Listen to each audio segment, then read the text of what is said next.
Phil Phails at philosophy. What the heck could it be? Life such a mystery. Phil Phails. Welcome to Phil Phails. We're back with Grant Potts. You know the drill. Wave to the people.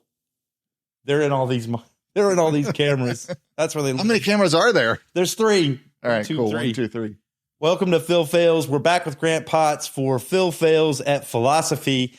We're on question 3, the third big question.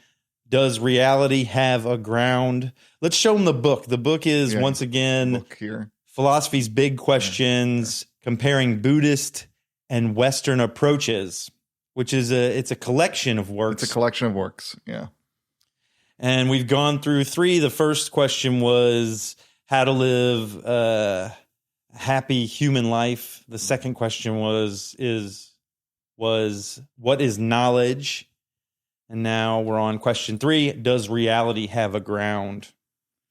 And this is from, I would say, Jan Westerhoff is probably his name. Yeah? So are you familiar with that philosopher? The name sounds familiar. Sorry, but I can't place it right now. Yeah. I did something different this time. I got good notes for the whole thing. Did you? I got good notes. I have a page of things I want us to try to pronounce. Instead of a page. Good luck. Instead of a page of definitions, I got a page of things I would like for us to pronounce together.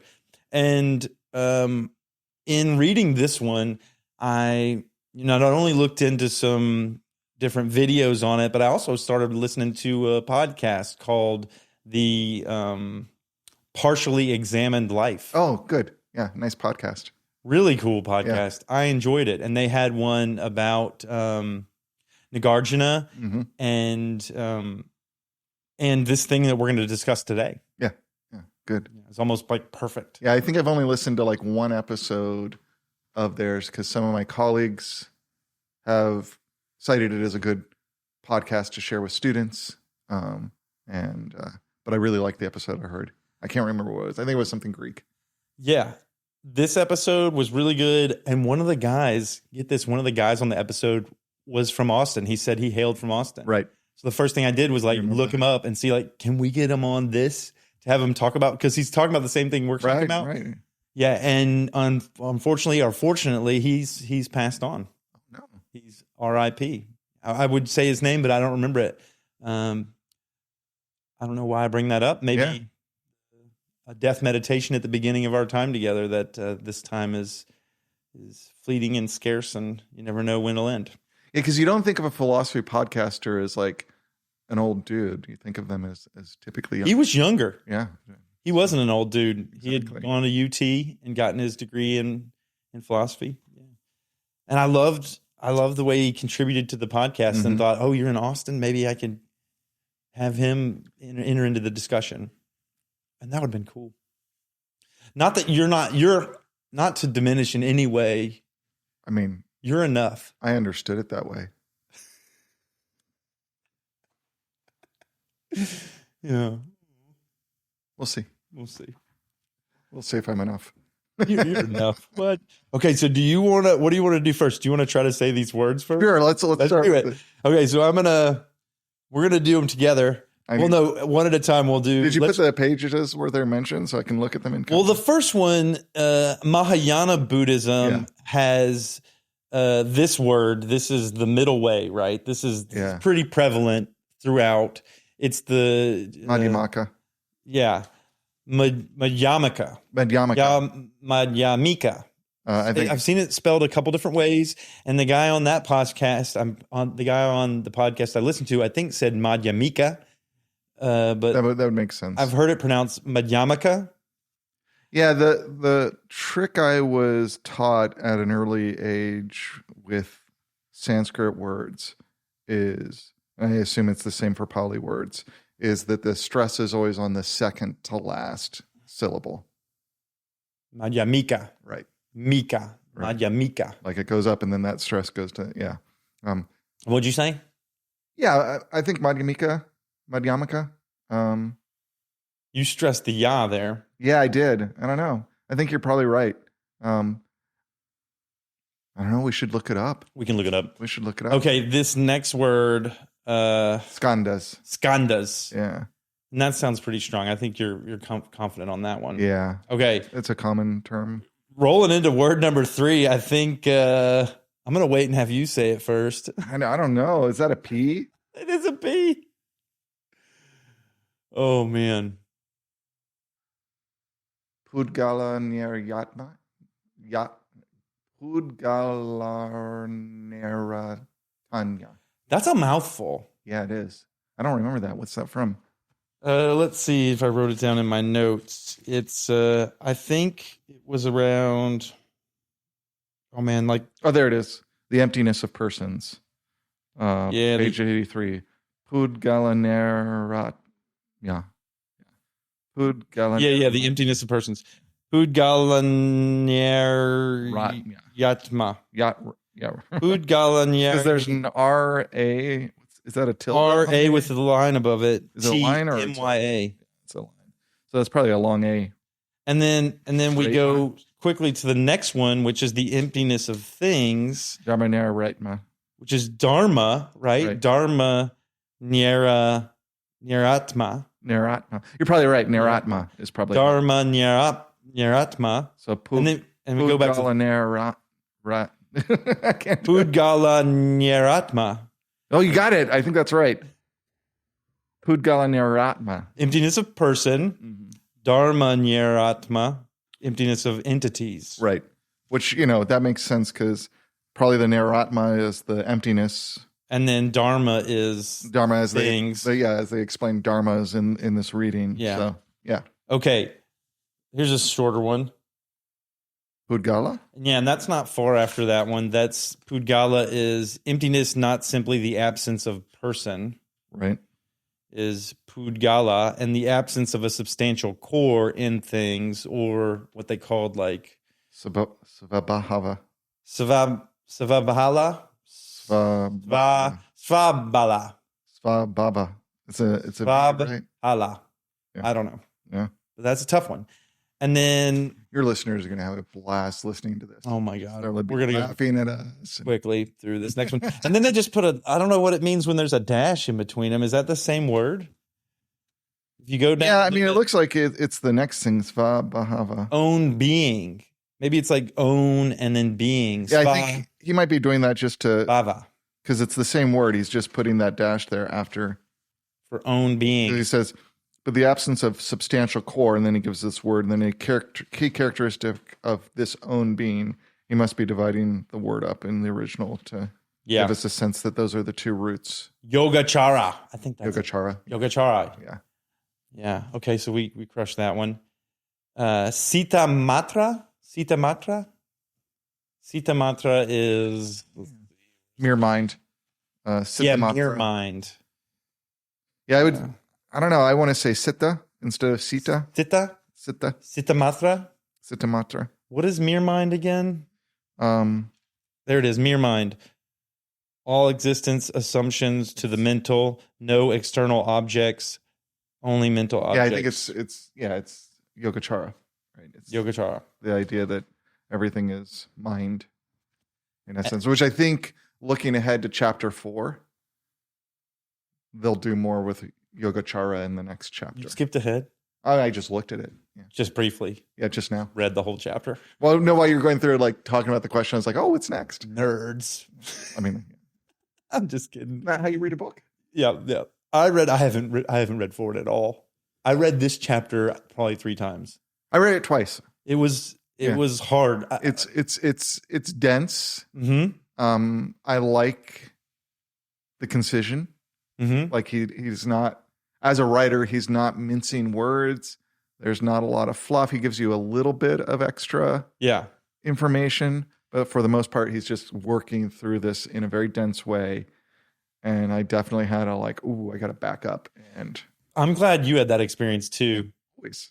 And just talking about the chapter, it seemed to me like it was more Buddhism than Western. It seemed like it was mostly Buddhism. Yeah, he opens up with kind of these are the questions that Western philosophy, and he kind of just says like Western philosophy has different takes on this. They're basically today you're going to have a debate between naturalism, some form of naturalism as a metaphysics, as a theory of reality, or some sort of Kantian conceptualism. And Madhyamaka presents a totally different way of looking at this. Let's talk about Let's that. talk about that. Yeah. Yeah. And I watched So it's less comparative than the last two have been. Right. Yeah. I watched a debate between a physicist and a Buddhist in preparation for this, and it was really interesting, the different ways they looked at it. Yeah. Okay, I looked up 3 things and put the definitions on this page too. They've been throughout this book, but I was just like tired of, I'll continue to forget them. If you judge me on them right now, epistemology, and not look at the definition, because epistemology and ontology, I get a little bit mixed up. Morology, I'm fine with. That's just like the whole and the part, the logic associated between the whole and the part, right? Formal study of the logical properties of the relationship of the part and the whole. Right. That I got. Okay. What is knowledge is epistemology. And ontology is metaphysics? Yeah, the nature of being. God, how can I remember that? Yeah. They come up so much. What you got? Typically, metaphysics is going to be split. I'm trying to remember if I'm getting this right, into cosmology and ontology. So, but we tend to, in the Western tradition, have deferred cosmology to physics. Because cosmology is the natural world of the cosmos. Yeah. And ontology is the metaphysical. So that's the nature of being, like being, like this. I wouldn't go to consciousness. I mean, you could have an ontology that is like a mind-only ontology says the fundamental nature of being is consciousness. Yeah. Or an argument like this, that there is no fundamental, but it's tricky because that act of negation is something that Nagarjuna, they negate the negation, right? They're trying to get away from, because that's too easy, right? It's just like, oh, it's not that, right? Yeah. But the not being that itself is its own, needs to be negated. Is it that? Yeah. Okay, let's dig right in. Okay, Madhyamaka is the middle path, right? Is that what it translates as? Yeah, that's what I thought. That's what I wrote down here in my notes. It might be something a little different, but the middle way, or I think it's something in between the two truths that they'll talk about later on in the chapter, with the conventional truth and the absolute truth, or the ultimate truth. Yeah, no, it's a term that, and I realize I don't know its origins very well, because I just know that, when you go into the two big developments philosophically in Mahayana Buddhism, it's Yogacara and Madhyamaka, right? Okay. And those are the two big schools. And so I think of it as emptiness, but emptiness is sunyata. So maybe they just take that middle way. Maybe I got something else here written down: freedom from all extremes. Yeah. Equals middle. Yeah, maybe that's where I don't know where the origins of that term are for describing the school. So, but I actually even wrote it down phonetically. Yeah, so I was like, it was enough in this chapter, right, that I needed to be able to. You went and checked it out. I needed to be able to say it. And so Madhyamaka he said there is nothing that could possibly act as a foundational underlying reality. Right. Because the question is this, like, and it's a question that I think he introduces well. Like, you look around at the world, you experience the world, and then you notice that there are like more fundamental aspects to things that are not apparent, right? He uses the example. Chariot. Right. Well, even before that, where this is just the basic question of like, you realize that there are bones underneath your hands. You realize there's a pit in the fruit, right? And those seem to be, a more fundamental structure to the thing. So I think that's kind of the thing we notice, is that there seem to be ways in which this, whatever it is we experience, let's call it reality, right? This reality we experience has more fundamental natures than others. Certain aspects of it seem more real. It's a weird thing to think about, but if you're asking the question, what is the nature of reality?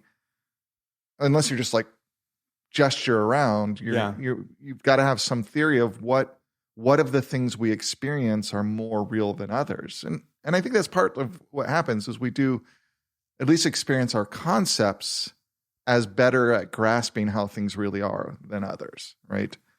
And we can treat that as an epistemological question about the nature of knowledge, but behind that is more the even in epistemology, when we're trying to figure out the nature of knowledge, we're trying to understand something that's beyond our mind. What is solid?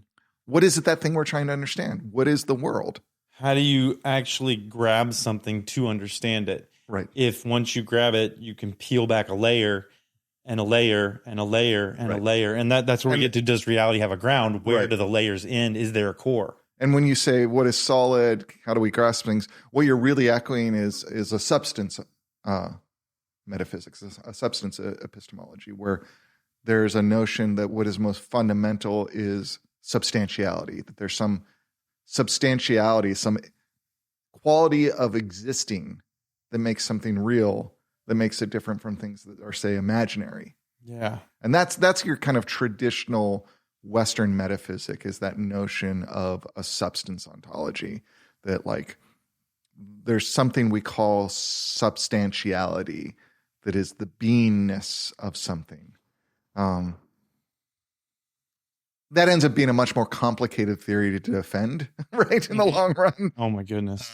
Than you would think at first, because it's very intuitive. And there are, that's really Aristotle's ontology, is then to investigate the nature of substance, and it shapes medieval thought for the Christian West. It shapes medieval thought for much of the Islamic world and the Jewish world, and really shapes up modern metaphysics like Descartes, where he will ultimately go with a dualistic understanding of the nature of reality, that there are two substances, right? There's mind and there's body.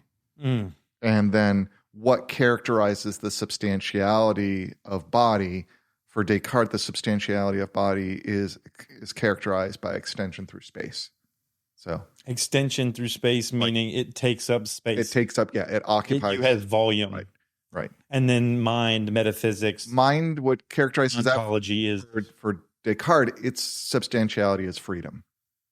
Freedom. Right. And that's rooted in the meditations, in the fact that when he walks you through in his meditations, what you get to as the thing you can be sure of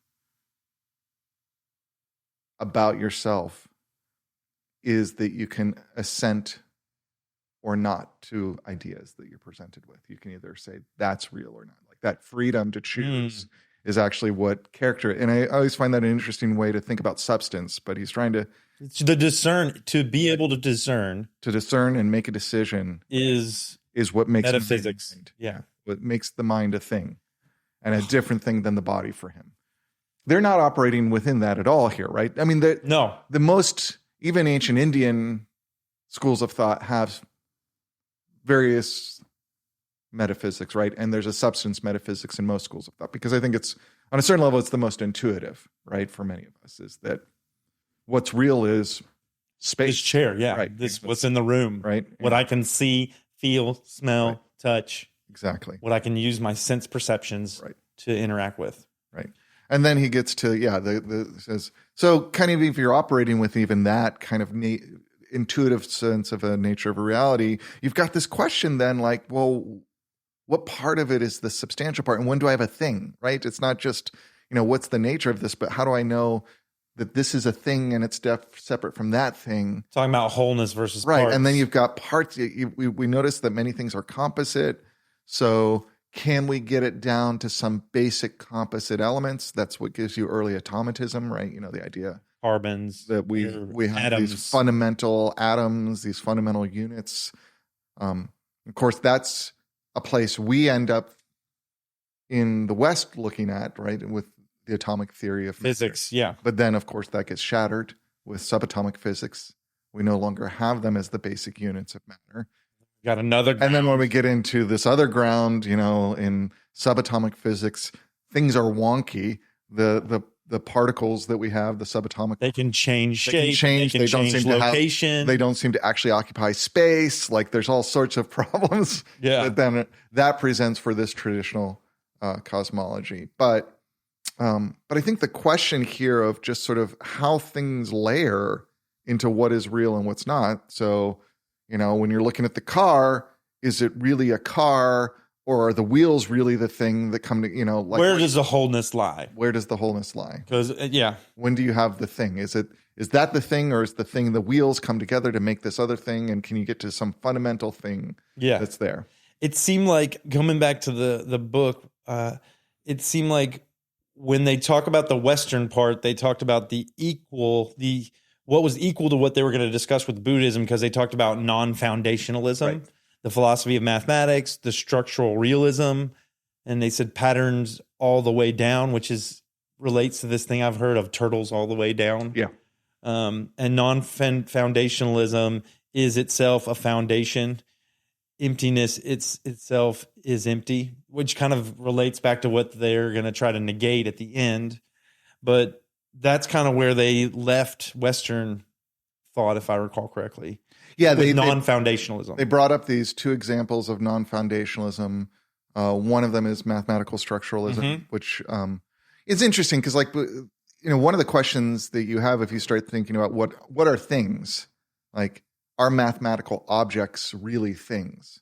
Like, we can talk about the ability to describe a circle mathematically, but no perfect circle exists within or like a point space. Or a line. So is that circle, which exists as a mathematical object, is that simply a mental hallucination, or is there something there? Is it metaphysics? Right. Or is it cosmos? Right.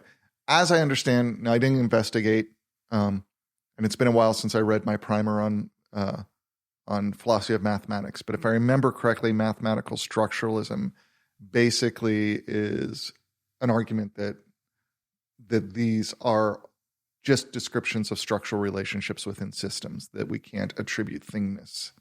We can't. They've come to that conclusion. They simply are. Well, yeah, that's the argument there. Yeah. And there's a lot of debates. I remember reading that book about the nature of, there's a difficulty in conceptualizing what makes an object in terms of the things that exist in extension through space, but then mathematical objects have their own, right? Mm-hmm. Are they something we can really say are really things? Like, is a circle really a thing? Or is it merely a kind of mental concept that is useful for interacting with the world? And as they depart from that, they talk about the Buddha, and they talk about all existence is three things. Suffering, intrinsically unsatisfactory. Number two, impermanent, meaning that nothing lasts, which we'll kind of come back to when they talk about momentary particulars later on. I'm just doing a little foreshadowing. And then all things are without self, which draws us into the Madhyamaka theory. Right. All things are without self. Yeah. You could think of it as all things don't actually have a real identity as a thing. Yeah. When we attribute something to them, we're merely pointing to their contingent arrangement of being, right? For lack of a better way of thinking about this, at a given moment, right? Yeah. So yeah, it's not. I think partly what this highlights to me is, I don't think Buddhism argues that there's no Philip, right? No, that's the conventional truth. Right. There's a Philip. There's a Philip, and you experience Philip, and that is... But you can't grasp me, because within each moment, I'm a different Philip. Right. And there'll be a time when there is no Philip. Right? And there'll be a time when there's no Philip. Right. And that means that when we use the word Philip, when we're referencing something like ourselves even, we're merely referencing this kind of knot of experience that has accumulated around what we call Philip, right? And a slice of time. Right. Right? A moment in time where in this moment we can attribute all these characteristics to this entity. Right. That will, in another slice, You know, my skin might be a different shade, or my vocal presentation will be different. It'll never be the same, Right, exactly. as this slice. Right, and that points to the fundamental nature of you and of everything else is that emptiness, that lack of identity. Yeah. There's something a little, I think this happened last time. You're like, there's something creepy about that. Well, two things happen when we talk about this. Sometimes there's fear. Mm-hmm. I think some kind of fear. And then another thing is I can feel like I'm on a psychedelic drug sometimes when I get to this place of like, what does it all mean? What are we doing? Mm-hmm. It's like there's breath work, there's actual substances, like there's drugs you can put in your system, and there's just talk about philosophy for 2 hours. Right. And find yourself in a psychedelic state. Yeah. Do you ever feel that way? I definitely have gotten deep into conversations and got up into a really heady space. Yeah, that's very I think part of what happens is as you think through ways to reconceptualize how you understand the world, you get that conceptual shift, right? Mm-hmm. And if it's about things that are really fundamental, like the nature of reality or how we know things, you know, the kinds of things we tend to talk about a lot in philosophy, and you have that moment where you realize how differently the world would look if you accepted this different way of thinking about things. And it clicks in, right? There's that moment of recognition. That can be akin to the kind of displacement that happens with psychedelics. Well, you're reorganizing your brain. Right. For a moment, I thought about your daughter taking all the stuff out of her room to paint it. Yeah. And then to take it back in, and it'll never be the same. It'll be reorganized, and there'll be some kind of dysphoria maybe, or some confusion around like, where do I put things? Where are things now? Absolutely. I mean, even, it's still kind of embedded as a habit, but in my 20s, I was always very self-conscious about rearranging my room every 6 to 9 months because I thought it was just a good exercise to kind of like make my brain have to reconfigure and not get into stagnation just in the way I exist. I like that. Yeah. I think it all comes, I mean, there's a number of things that come back to that, but I think that I trace that back to, maybe we talked about this before, maybe not on camera, that when I was a student, I would try to sit in a different seat in the classroom every time. No, we didn't talk about that. To change your perspective or orientation to the teacher or to other students. I had this like weird theory that I need to have different perspectives, right? Yeah. And so I would try to sit in different parts of the room. So I had I didn't just get into a rut with what I was hearing in the lecture or participating in the discussion. And you had that was a thoughtful and intentional thing. You had that whole theory of moving seats. When I went to college and I was allowed to sit where I was, I somehow came up with that theory. I'm trying to trace it. It was something I read in Sun Tzu's Art of War, which I had read. Really? And something about like how he describes to properly approach the field of battle and be like led me to that theory. I couldn't tell you what. The Art of War was the origin story for that. Yeah. I remember I wanted to sit in the same place because I probably wanted to be around the same people. Right. No. Deep in relationships with folks. Probably a girl. Yeah. What I did not know was going to happen, but was my primary experience of doing that, is how much it disrupted other students. Really? Because I would be sitting in, even though it was open seat, they would have seat. That's my seat. But they didn't have a claim on the seat. So they would be awkward and be like, wait, that's my seat.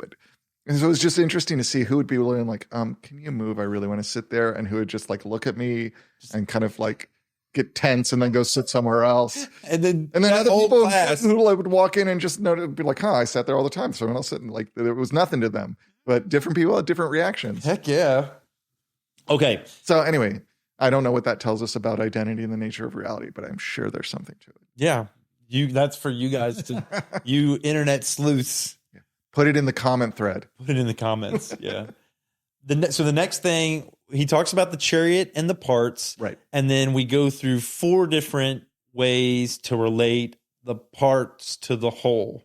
How material objects and its parts are related to one another. And just to refresh, the chariot analogy is just basically when we look at the chariot, is the chariot the thing, or are the wheels and the spokes and all the parts the thing? Yeah. And because you can't have all the parts laid out on my floor and then call that a chariot. So it's not exactly just the parts that make up the whole. They have to be in a certain configuration. Right. And then is each one of those a whole? Each part is it a whole? And then there's parts that, you look at a wheel and that has parts. It has the hub and the spokes and then so it's like, where do you draw the line? And that's where you get to Turtles All the Way Down. Right. That's where he gets to the set theory stuff where you can have sets of sets that don't actually have to be, they can either be an infinite regress, Turtles All the Way Down, where your sets are always holding other sets. Yes. And there's no items that are not sets, right? Because classic set theory requires this notion that when I have sets, there are units that are part of that set. Right. But of course, you can have sets of sets. And then you can have this. He talks about the set having the set itself be a part of it. It can either loop or it can go the whole way down and just be an infinite regress. Right. So the 4 ways he talked about this relationship between wholes and parts are: number 1, the whole and the parts put together in the right way create the thing. Right. The whole and the parts. Right. Like you were saying, Mike, you've got all the elements of the chariot. Proper configuration. You got a chariot. Think about an architectural diagram. It's like you got the woods, you got the nails. When you form them like this, you got this house. So the whole and the parts put together in the right way. The second one was the existence of the whole and denying the existence of the parts. Right. So there's no parts. The real thing is the chariot. It's just composed of these parts. Those parts are just accidents that come together to make the real thing. Yeah, there's only the whole.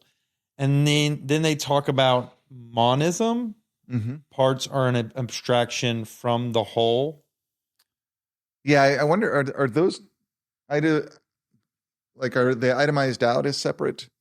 It says, the notes I got says monism, but wholes are generally part of other larger wholes till the big one, the big whole, the big one, everything that is, parts only exist through mental analysis.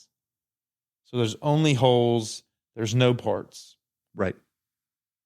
And then I think the key thing here is that you have to have a whole that's the whole of all things. Which is the universe. Right. And that's where you get to a lot of, or the universal or the oneness or like if you think about that kind of Upanishadic, classic, Vedic, Hindu notion of, the universe being just this unified thing in the way that an ocean, although it's made up of all these droplets of water, are simply a complete thing. That gives you a sense of that kind of monism. And you similarly have arguments for that kind of fundamental unity of things in like Parmenides in classical Greek thought. That's very influential. And what did you say? Parmenides. He's a Greek philosopher. Okay. He's actually the person we usually cite as actually making the first discursive argument in text. We don't have the whole of his proem. I think we have like a quarter of it. Mm-hmm. But he makes this argument for a monism that there is only one thing. It's a whole. There's a whole. The big whole. Right, the big whole. And it seems like we're going to go the opposite. It seems like we're going to go 2 different directions. We're going to go, there's only a big whole, and then there's only parts. Right, and that's some sort of atomism, right? That you've got all these little parts that come together, and those are the most fundamental things. Also ancient in origins in the Western tradition. Yeah, and in between those, we deny the existence of both the whole and the parts, which is nihilism or nihilism. I don't know. I've heard people pronounce it different ways. Yeah. How do you do it? I usually say nihilism. Nihilism. Yeah. Annihilate to nihilism. I like it. So denying both is some sort of nihilism. And then we get to the fourth. That was the third one. And then the fourth one is the parts exist, but the whole does not. The whole only exists through. So it's the opposite of number 2.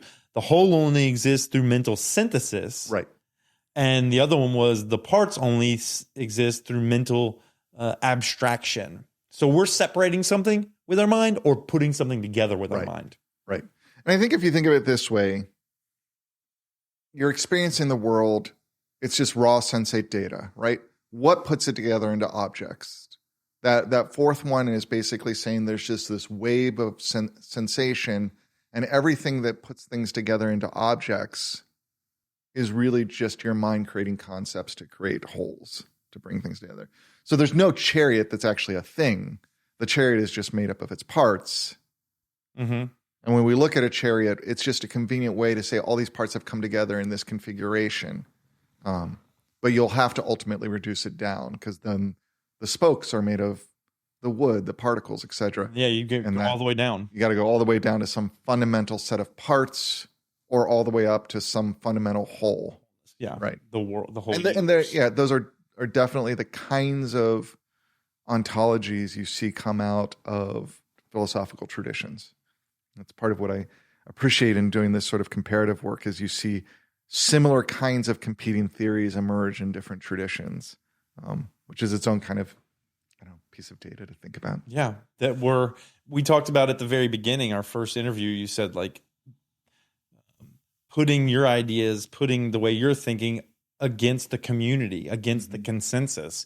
And there's some value to saying, hey, we've got separation here between our culture and this other culture, yet we're coming to the same questions, coming to the same conclusions. Right.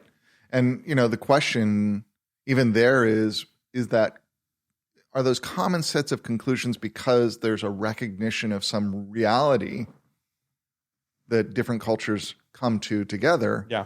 Or is it conceptual? Is it just the way our brain works? Like Kantian conceptualism would argue that we have these fundamental categories that we use to organize our sensate experience into things we can name as objects.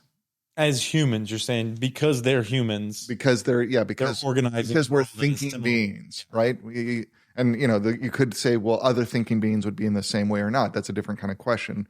We don't have an empirical experience of other thinking beings that we can talk to enough to really get a sense of whether there's that common framework. But things like space and time, we can't necessarily assume are real things so much as they are they're ways our mind organizes whatever experiences is into a world for us so that we can operate within it. I don't think Kant makes really what we would lean to, which is a more biological, psychological argument that this is about how the brain works. For him, it seems something more about being a rational being, and that whatever rational beings would emerge through whatever biological process would bring that about. If you're thinking about space aliens, that they're going to have the same kind of categories. I know that people debate about that amongst Kantians today. Like, would space aliens have the same categories, or would they have a different set of categories? They'd have a different set of categories. They might. I mean, they're space aliens. We don't know till we have contact and have enough conversation to verify, do we have a common kind of way of experiencing the world? And then we still are stuck then if we discover they have fundamentally different categories. That gives us evidence that, in fact, there is not a real space and time. These are just categories we use to organize experience, right? If they do have a concept of space and time that's like ours, and this is, that you saw that movie Arrival, right? Mm-hmm. That's kind of what he's playing with, is that notion that there could be a difference.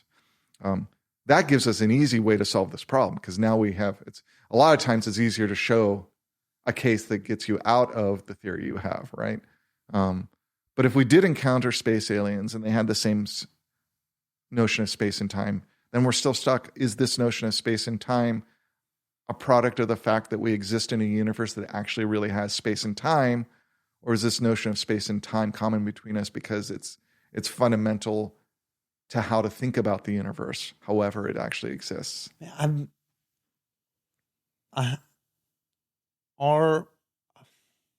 just going to spit this out. I don't know how to. I would imagine that the way we organize the world is based on our sensory data, like that we have touch, smell, sight, hearing, all of those, that those are going to structure how we organize the world. It'd be like the types of metering, the types of things we have to, like, the data we have structures how we structure data. So if an alien doesn't have those, has a whole nother toolkit for sensory data, they would organize the world based on the data that they're receiving. Right. But let's go to something like, well, how do you do that, right?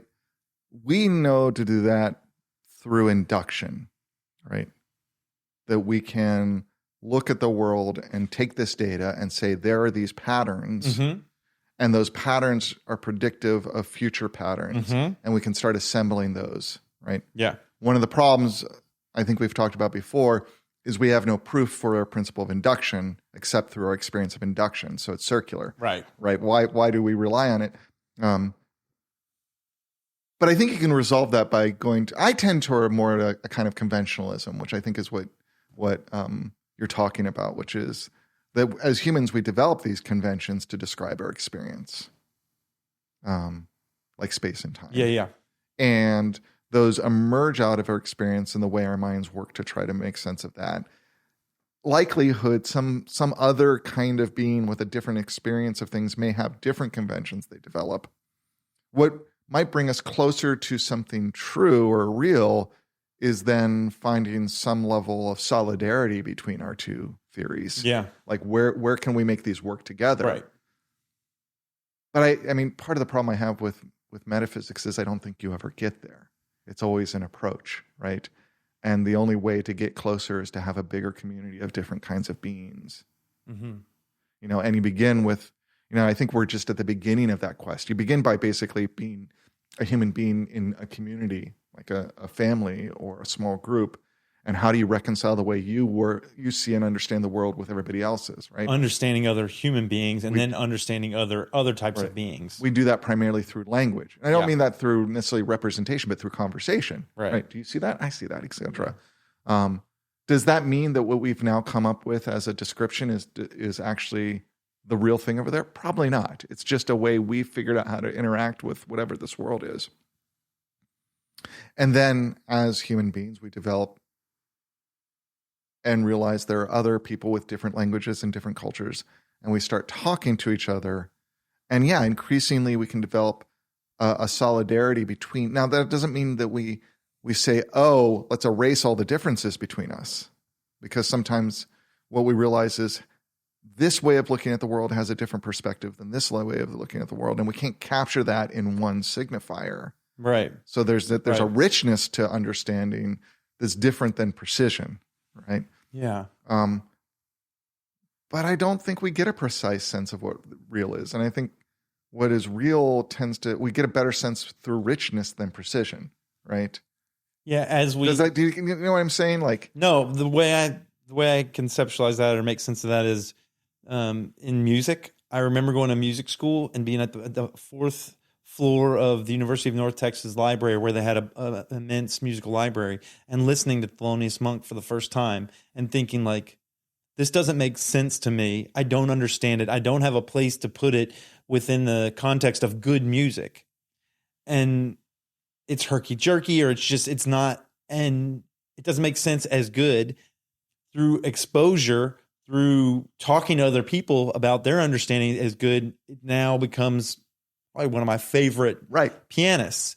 And through that absorption, or through that being with and then making normal or making beautiful, I'm stretched to now not only this small concept I have what beautiful music is now is larger. Yeah, your concept of music is enriched. Enriched. And so I think you actually have a better take on what music is. Right.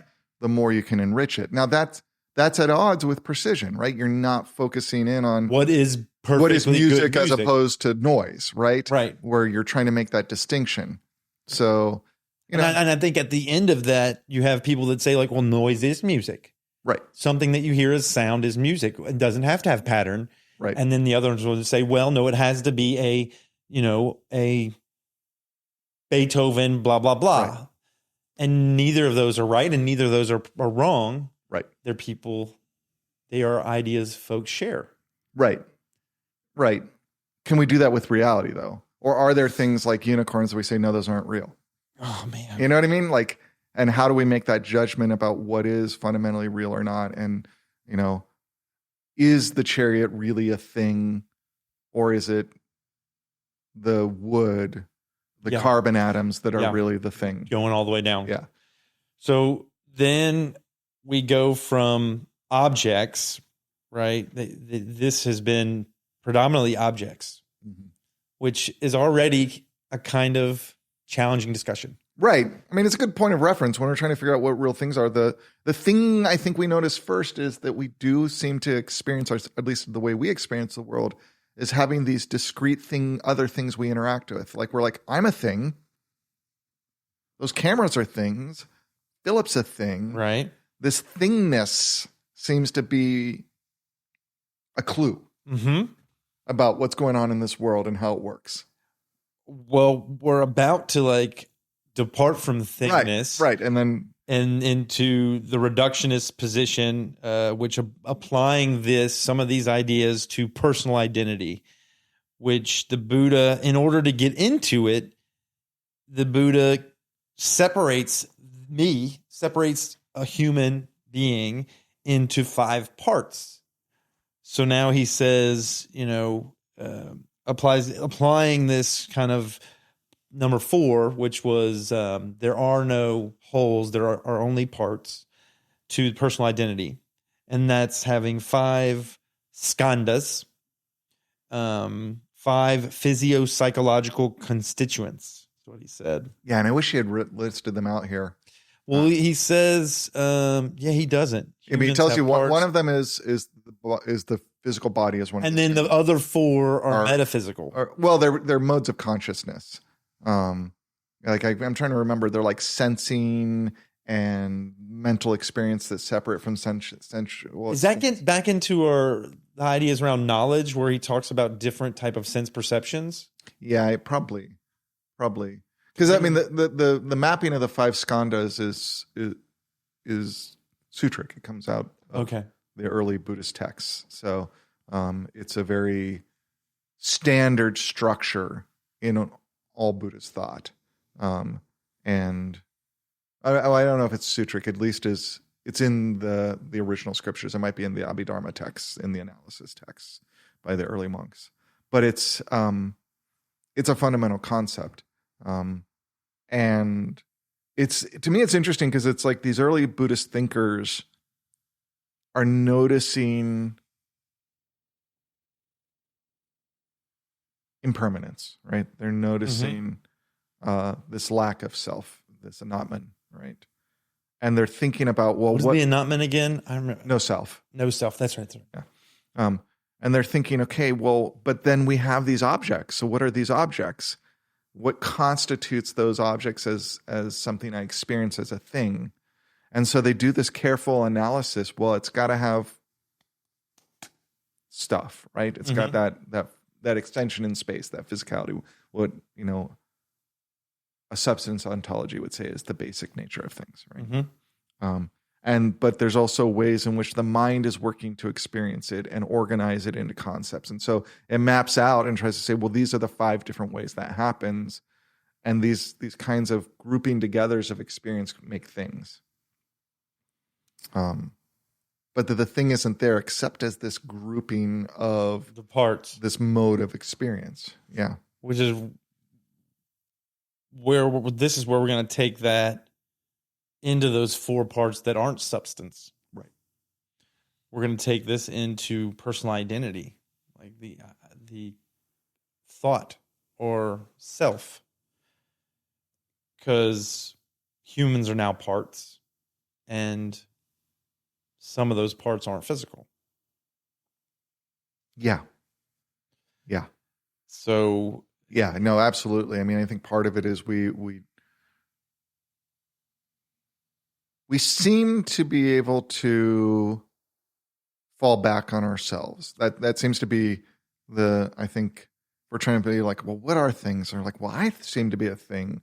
And what makes me a thing? And what am I made up of? Right. As we've taken a turn, one of skin, bone, cells, all that. Right. We're going the other direction of like, what's going on Right. in consciousness or thought or beingness. Right. And I don't think we need to get into the details of those four skandhas here, partly because he doesn't give them. Yeah, we won't go but into them. It's basically, instead of a pure mind-body dualism, We're just talking about the mind.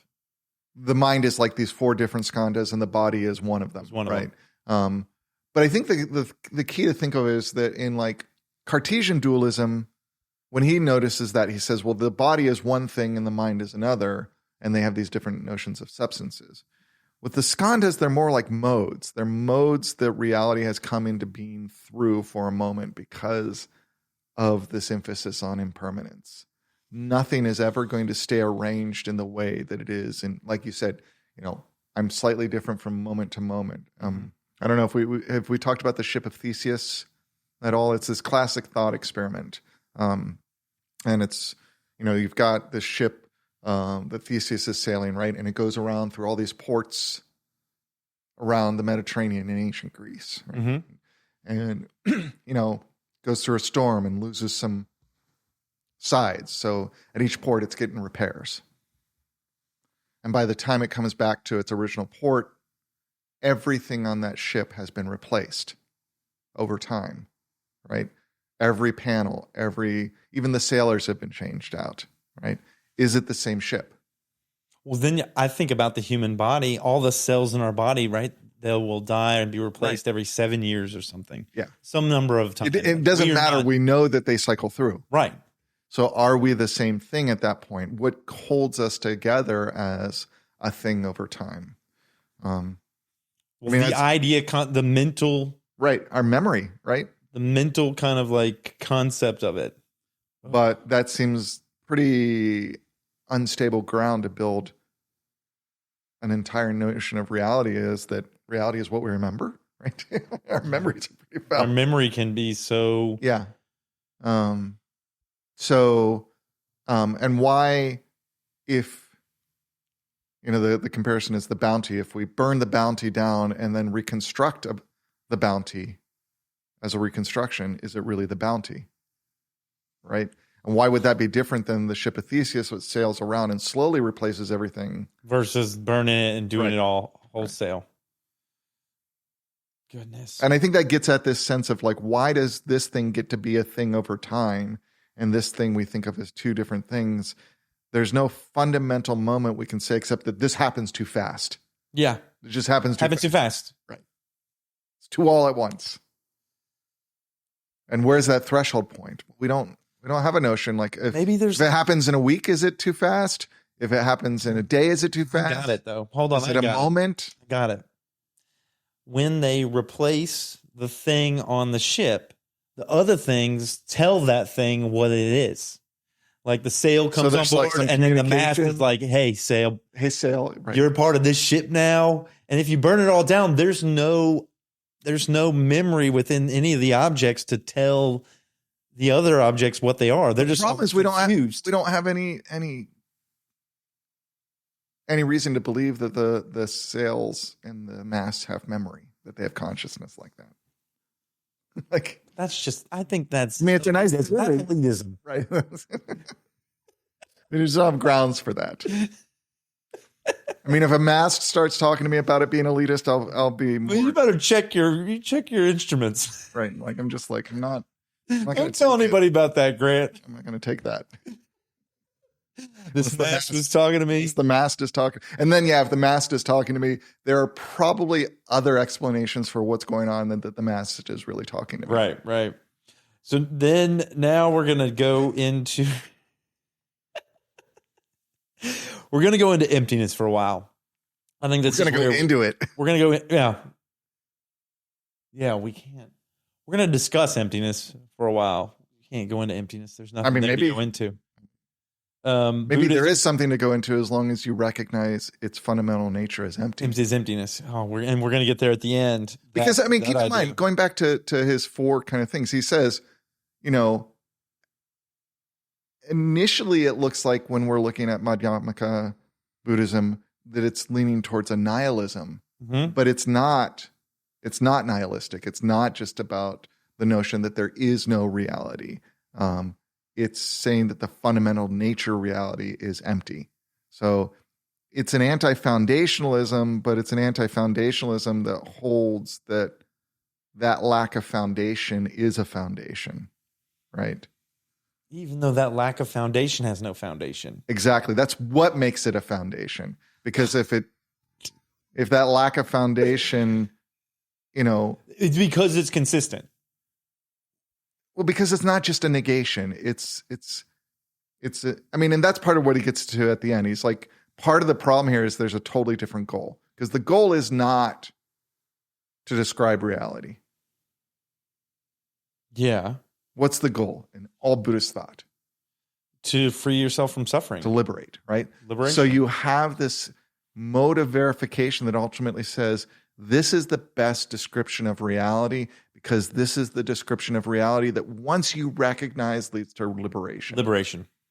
Right? Yeah. And not just because you accept it as a belief, but once you actually see it and recognize that nature, you're liberated. Non-attachment. Right. That's at least the promise, right? Yes. So emptiness. So I got these notes here. We got emptiness of person, entity of entities, which we talked about. Mm-hmm. Then it gets into emptiness, not simply the absence of person, which is Pudgala.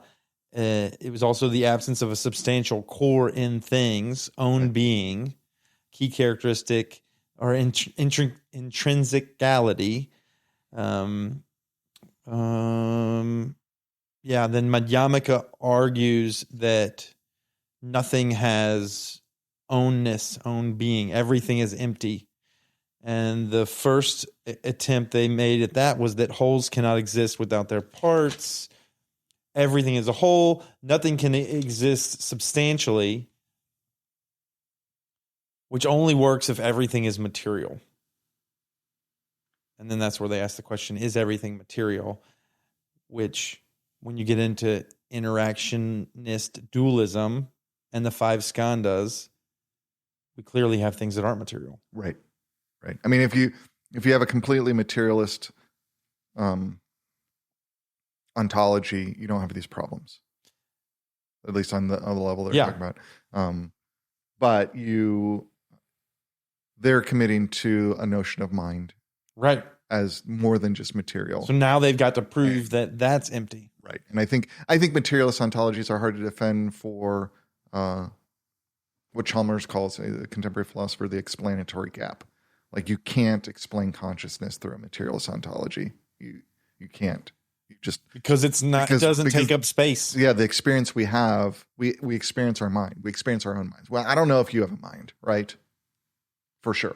You could just be a complete fabrication of mental experience performing as if you have a mind. You can be a philosophical zombie, right? Talking to me. I don't know that anyone else has minds. Right? I have good reason to believe. Don't get into it. But I don't know with certainty. But it's really hard to explain my own sense of knowing, or even the fact that I have these questions without a concept of mind. Without some concept of consciousness. Right. And then once I have that, the most rational explanation for experiencing someone like you is that you also have a mind, right? And so this operates within a notion that we have minds and that there's some interaction between minds and bodies. I think that's what he's referencing with interaction of dualism. Yeah. But we notice that not only are the material things empty, but mental experience is empty too, right. Which is what they need to prove in order to find that everything is empty. Right. Which, part of what's interesting is that within Western philosophy, it is precisely the soul concept, right? The notion of a self that persists after death that is often used to defend against a notion of the impermanence of our mental experience. How there could be a self that exists after death. That's the argument here, is that, if there is something that exists after death, it's just an accumulation of experience that carries on. Heebie-jeebies for a second. I think part of me wants to exist after death. Part of you wants to. Was it the heebie-jeebies about existing after death or about not existing after death? Not existing after. Well, here I'll share the thought was Because I probably get heebie-jeebies for the other. existing Like after death. that's just creepy. Like I'm going to be around ghosting people? No way, man. Like I thought like, okay, so I decompose and then I've got this thing that's in there still. That's in a now decomposing object. Yeah. But I'm still in there. yeah. Does it just like a light, like where the battery goes dead? I just fade until the thing is off, and it's just, I don't know. I got the heebie-jeebies. It's okay. I got them just for a second. Yeah, no, I think it's like we've got some reports of near-death experience and what that looks like, but that's very difficult to sort through. Like what happens? Except do we slowly fade our consciousness? Ghosting people sounds a little cool, though. I mean, I don't have to be a mean ghost. I could be like Casper the Friendly Ghost. Right. I could, whisper positive affirmations to folks. I don't know, all those ghost hunter like videos that my kid watches. Ghosts are all mean. They're all at least, they're not necessarily always mean, but they always seem a little like off. Why are ghosts always mean? Like this is just like, I should not be here. Maybe it's because when we die, you know how negative experiences have take up more space in our brain, are more readily available. Maybe when we die, like that's the only thing that's left, and so we just play out the negative stuff. It's just our negativity bias. That's what's in the ghost. But I think part of the beauty here is that whether you have ghosts, whether you have, persistence after death, unless you have an idea of an eternal soul. Yeah. But even keep in mind, this develops in a cosmology that accepts reincarnation.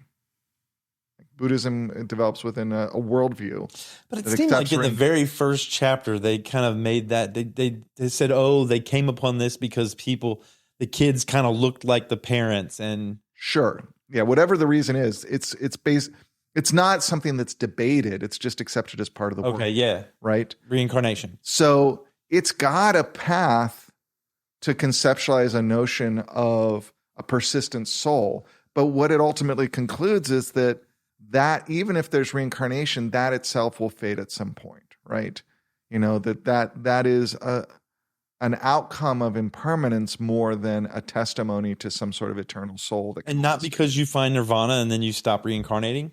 Right. I mean, that's the sort of thing is you think, because I think it's more that like, if you're reincarnating, it's directional.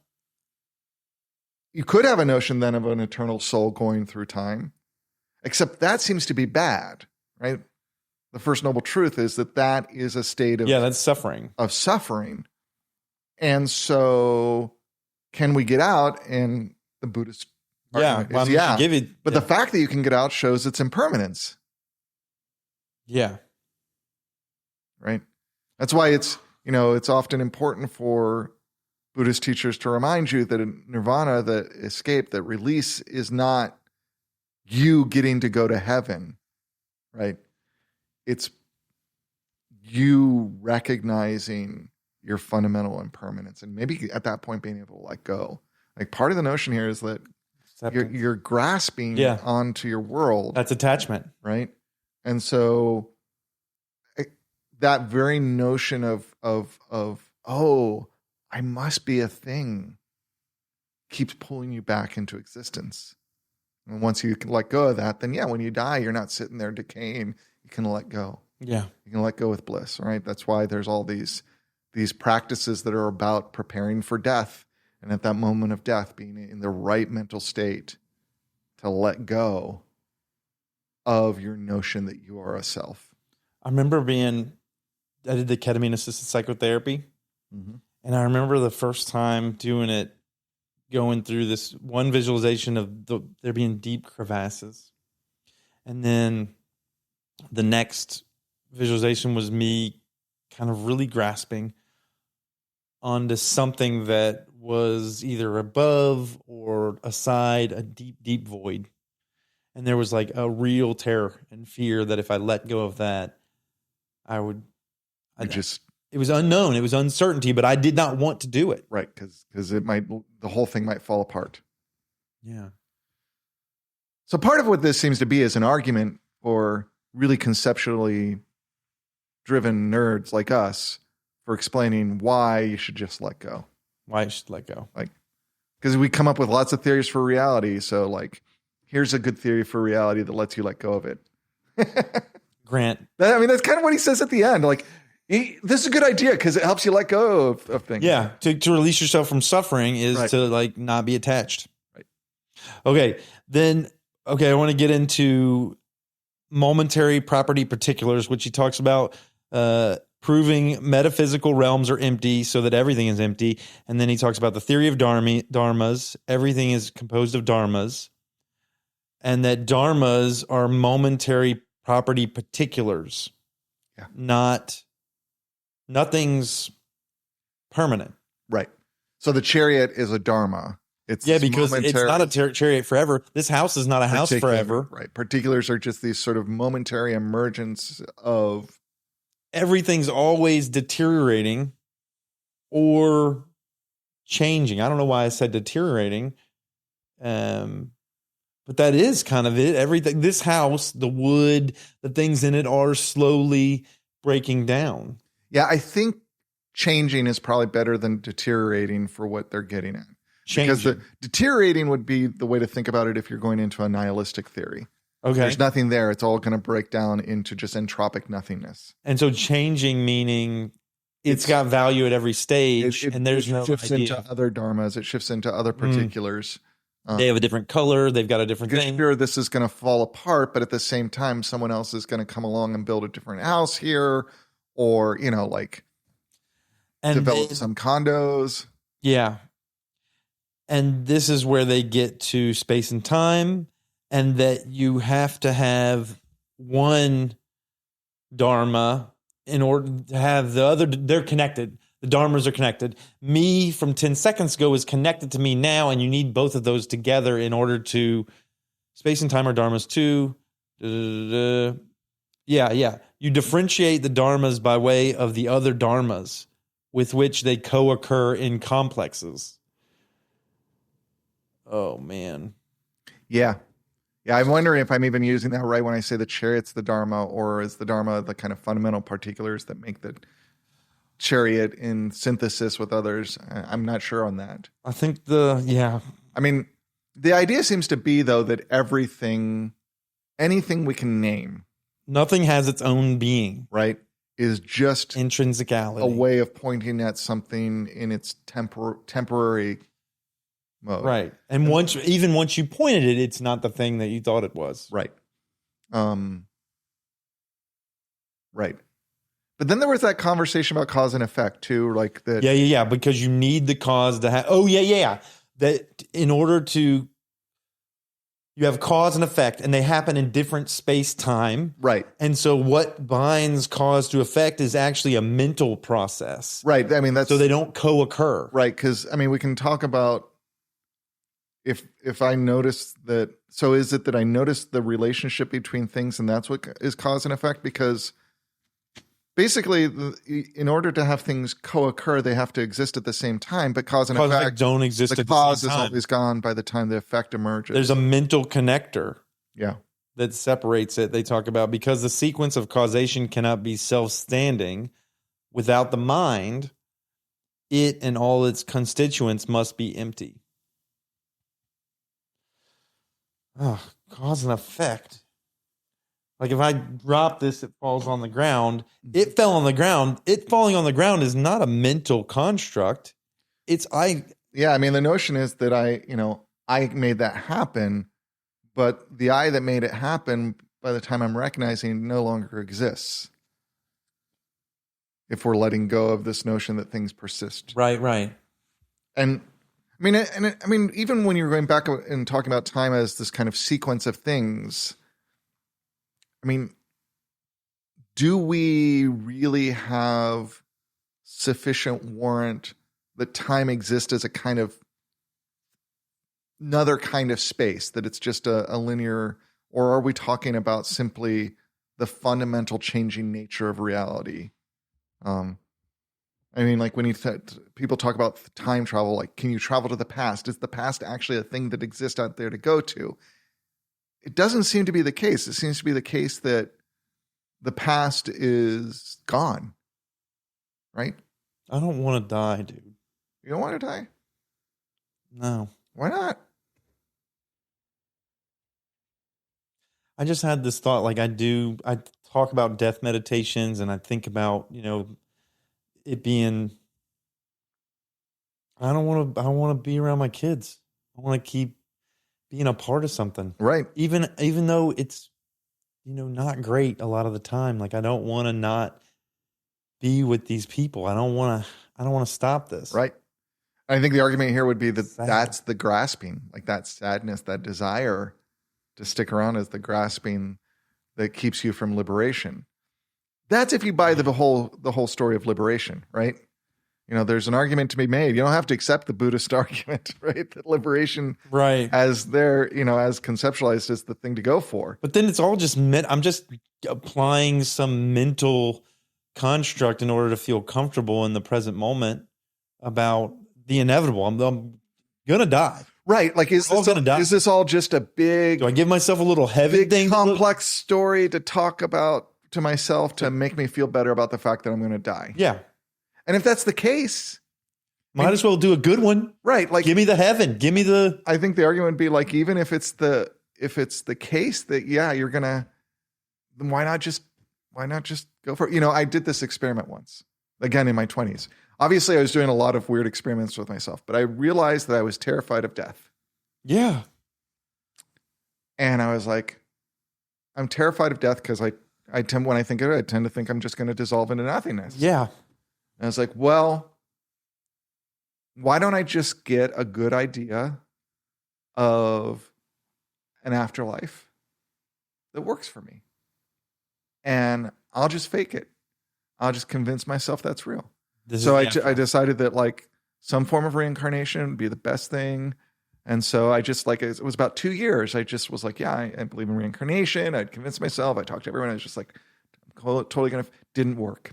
Couldn't convince myself. Yourself was back there in cahoots. Yourself. You were aware of the self. I know. It's like a curse. But I couldn't pull it off. Yeah. Sorry. I don't know. I don't think I can pull it off. So I just went the other way and was like, okay, I'm going to die. I'll just have to learn to accept Really that. get into that. Yeah. And just be like, all right, well, then my goal is to live as full a life as I can while I'm here. Right. Well, is this... Which is different, I think, than what the classic Buddhist goal is, which is part of why, even though I've studied with Buddhist teachers and taken the insights and done meditation, I'm not on that train. Right. I'm on a different train. Which train? Not a Buddhist train, a train that is really about living a life as best I can while I'm here, right? And accepting that I'll probably die, and how can I... Probably? Yeah. I mean, all evidence is, I don't have any evidence that I'm going to die because it's never happened to me. You don't know. It's uncertainty. It's an uncertainty. I don't know when it's going to happen. So like at some point, in all likelihood, 99 point to the 1,000th% chance I'm going to die. Right. And yeah, I want to be around for my kids. So instead of worrying about that, I'm just like, okay, well, I have present now. I have limited time with my kids. How can I be more present now? Yeah. Because how can I take advantage of the moments I have for what I want out of life? Impermanence, I guess, for me in this moment, impermanence can be seen as little tiny deaths. Mm-hmm. Like this moment dies. When you leave here, I mourn the Grant Phillipness. Right. When my kids leave, I mourn this family thing. Like there is death in every occurrence. So how can you accept those transitions that don't lead you to that suffering of the morning? Yeah. Right. That seems to be what's going on here. I'm not yet convinced that the larger story about liberation, that if I just meditate right and I follow these eightfold paths, that I'll get this sort of cosmic liberation for who I am. Yeah. But I get a lot of benefit of studying Buddhism, as many other traditions, from the way it reminds me to look at the here and now. And I think, if you're going to have a theory of reality, one that recognizes that, like, the transitoriness, the change, the lack of identity, that seems to be more consistent with my experience than trying to grasp onto some, like, fundamental substance like God that is the fundamental nature of reality. I mean, this stuff or some sort of particulars down to me, like all those. Like, how do you go back to Christianity after this? I mean, I think they're probably past there, but it's at least from a philosophical perspective of these theories of what that would be. I mean, I think people, to go back to your question, I mean, I think it's addressing different questions, right, for people, right, that are important to them. But I think these kind of metaphysical questions, I think the history of Western philosophy within the monotheistic traditions and even within the dharmic traditions that are theistic, like many of the Hindu traditions, I haven't been convinced they have good arguments that are better than this, right? Yeah. I find this seems to fit, but it's a fit, right? It does seem to fit. And I think it's hard to get there, but when you do, it's like, this kind of makes sense. But I think at the root, though, the question is, how far can reason, how far can your deductive reasoning bring you? And I think people who commit to some metaphysical understanding have a belief that their deductive reasoning is capable of bringing them to that level of certainty about things. I'm just not convinced of that. You'll never get to. I don't think I'll ever get to certainty. Right, and I'm not sure that's the best goal. There's this Buddhist. There's this quote or this poem. I think it was. I'll try to think of the author in a second, but it's caught in a self-centered dream, only suffering, holding to self-centered thoughts, exactly the dream. This moment, life as it is, the only teacher, being just this moment, compassion's way. And Appamada is one of the Zen groups here, and they would say that poem at the beginning of all their things. And experience, I do believe experience is the teacher. Yeah. So you can tell me about something. You can tell me about going to, an amusement park and riding a whirly ride. I'm never going to understand what that's like until I go there, get on the ride, and experience it. Right. And I mean, when you were saying that, the word that leapt out to me too was compassion. Right? Compassion's way. Right. Yeah, compassion's way. Because I think part of, like, when we talk about this, we can forget we're talking about a larger philosophical system where loving kindness, where compassion is also at the center of how it thinks about how we do things, right? How we treat each other. And I think that's an interesting kind of different solution, because when we engage in loving kindness, and I tend to use loving kindness just because I think compassion carries a lot of baggage, which is about sort of self-effacement, which I don't think is what Buddhism is talking about, right? It's not about putting others before you. That often comes with compassion in the Western tradition. Mm-hmm. Like, it's not about torturing yourself for being a bad person. And, but when you engage in compassion or loving kindness, when you have those moments of kind of connection with other beings, often around their own, recognizing we're in a common situation. Yeah. And I recognize that in you, and I'm drawn to you. But now I'm drawn to you in a way that isn't grasping you. Like, I'm not, like, compassion. Namaste. You're talking about namaste, the divine in me sees and acknowledges the divine in you. Right, but it's around the common. It's different than that, right? Because I think that's universal consciousness. Right. This is more around this common experience of suffering. Yeah. Of that common experience. And I think that's at the heart of Christianity at its best as well, is recognizing that common experience of suffering and seeking to overcome it together with Jocko Beck. Right. I think is the author, Jocko Beck, of that poem. Ah, nice. And now I can release myself from and while you were talking this whole time, You were trying to figure 20% of me. It's like, what's the name of that? What's the name of that guy? And then 80% was like, okay, follow what Grant's talking about. And I have now compassion for you, brother. Like I know those moments. I can give you 100% of my attention now. But I think it's a way in which you connect, but you don't grasp. I think that's what I'm getting at. Like you're not like, I'm not trying to take your experience from you. I'm not trying to hold you. I'm just recognizing in a loving way that we share this experience. And then that may lead me to action out of that compassion to reduce your suffering. Back to the text here. Yeah. Past the causality, when we separated cause and effect, they then go to Yogacara and the Madhyamaka. And that's where they talk about mere mind. Sita matra. All existence assumptions to the mental. Yeah. There are no external objects at all. Right. They're only mental objects. Right. Yeah. And my understanding is that often Yogacara and Madhyamaka are presented. I don't know how accurate this is, but it's like competing schools of thought. Yeah.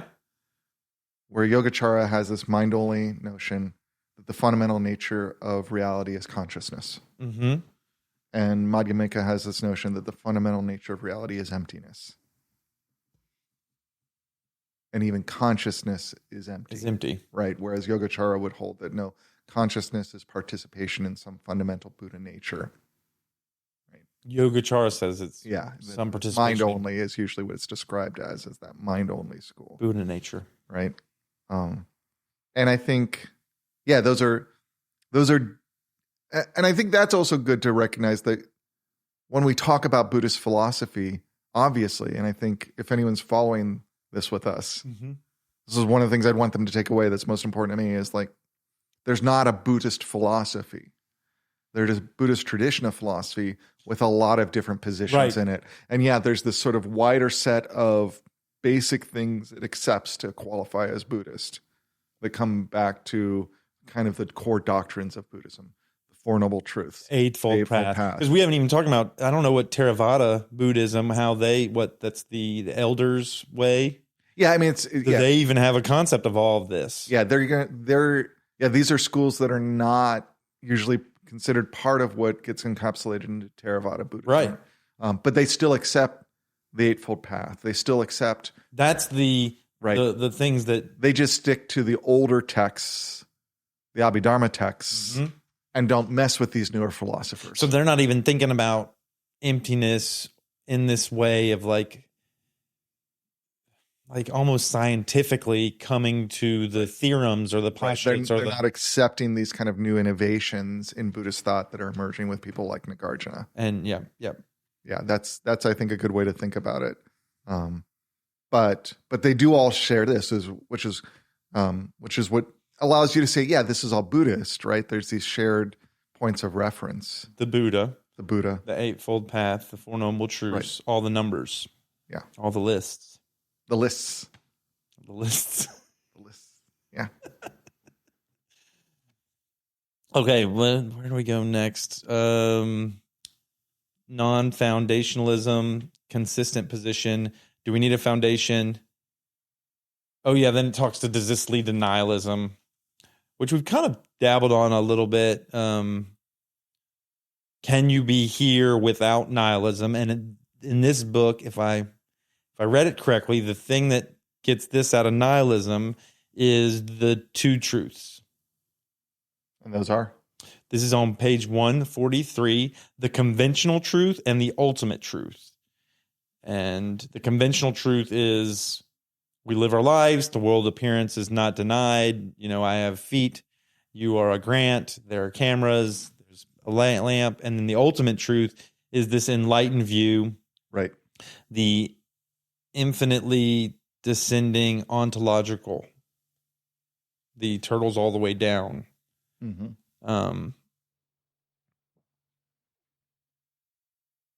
And it's almost like one's like the Matrix, right?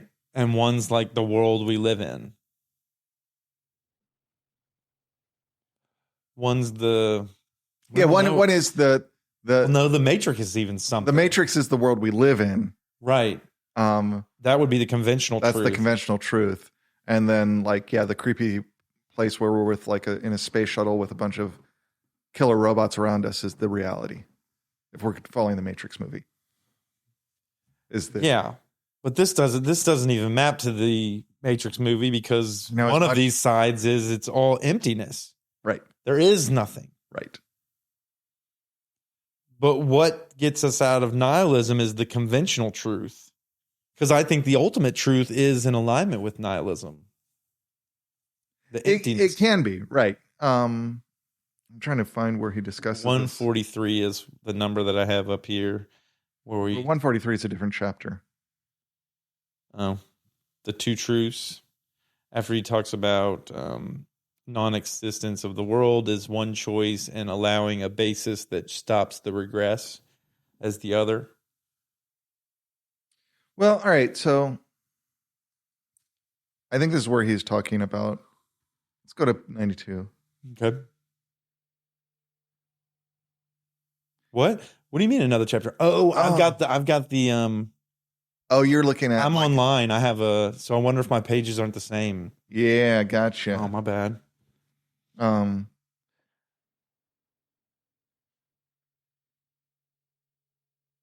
Yeah, because this is all about the question of the bestness. How do we know what the best take on reality? This talks about what the world looks like in the ultimate reality, or the ultimate truth is infinite regression of dependence relations. Number one. Number two, circular structures, or a combination of both.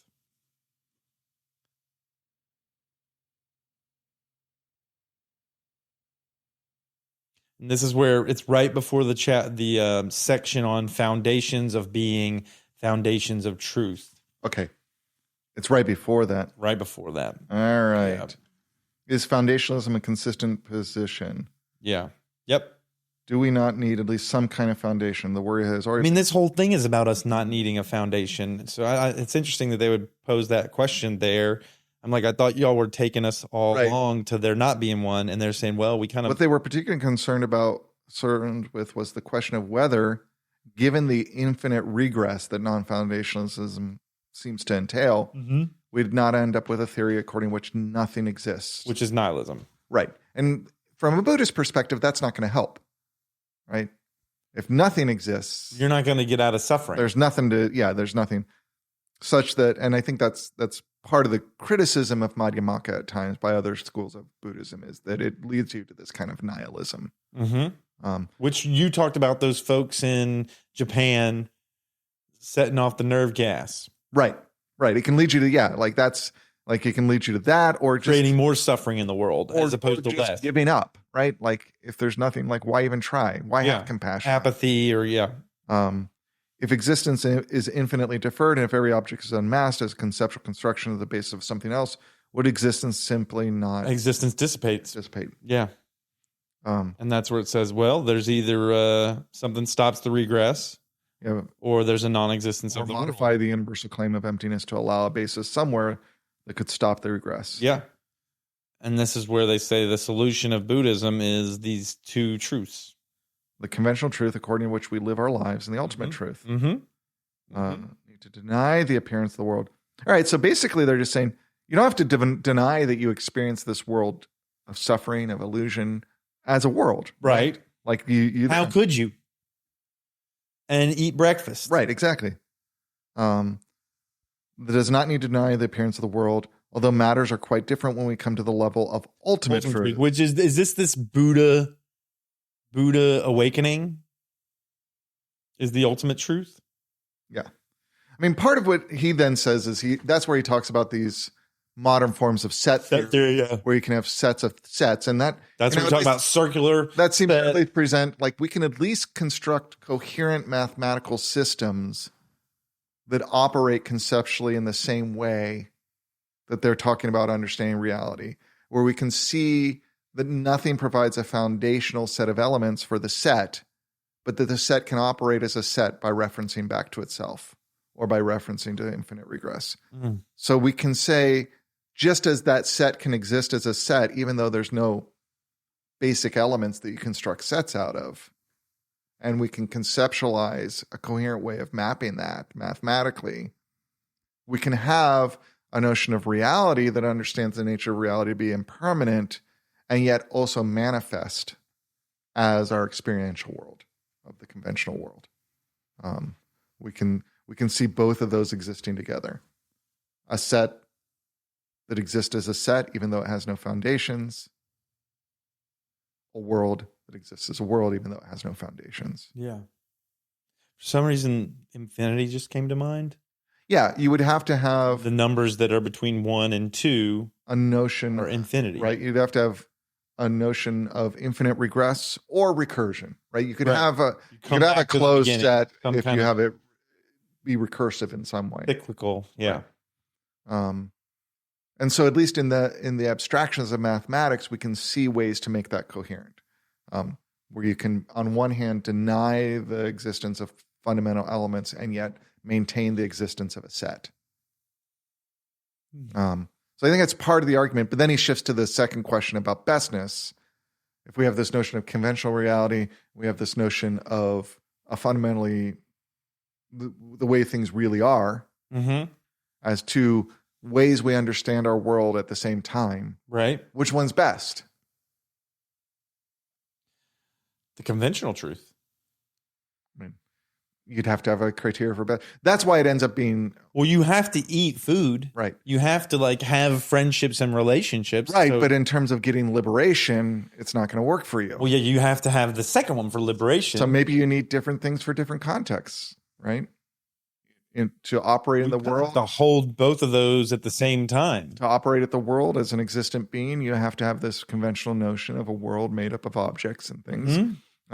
But in order to be liberated, you To have not have attachment to the things that are in that world, you have to understand that all of that is emptiness. right. Goodness. And how do you do that? Well, that's probably why you can't just think your way into being a Buddhist monk, right?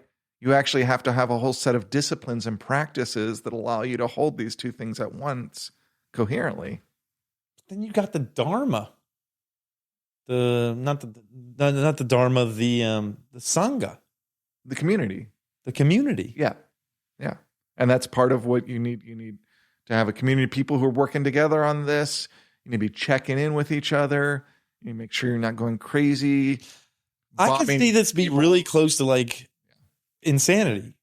Yes. Like you're flying like Icarus really close to the sun Yes. on this. Yes. I mean, I think that's a lot of, I think, rich spiritual traditions run the risk of just, for lack of a better word, of driving you insane, right? Yeah. And a community seems to be one way to get out of that, except that you can get into sort of a group delusion just as much as you can check on each other. So part of the question then, I think, is what are the structures of openness usually that prevent that? Like you don't want you want a community that's closed enough that you can be doing a common thing, but open enough Oversight. that you're also checking with other communities. Yeah. Right? Are we on the right track, or Right. are we okay? And I think you talked about that debate between a physicist and a Buddhist. And I think these are interesting because of the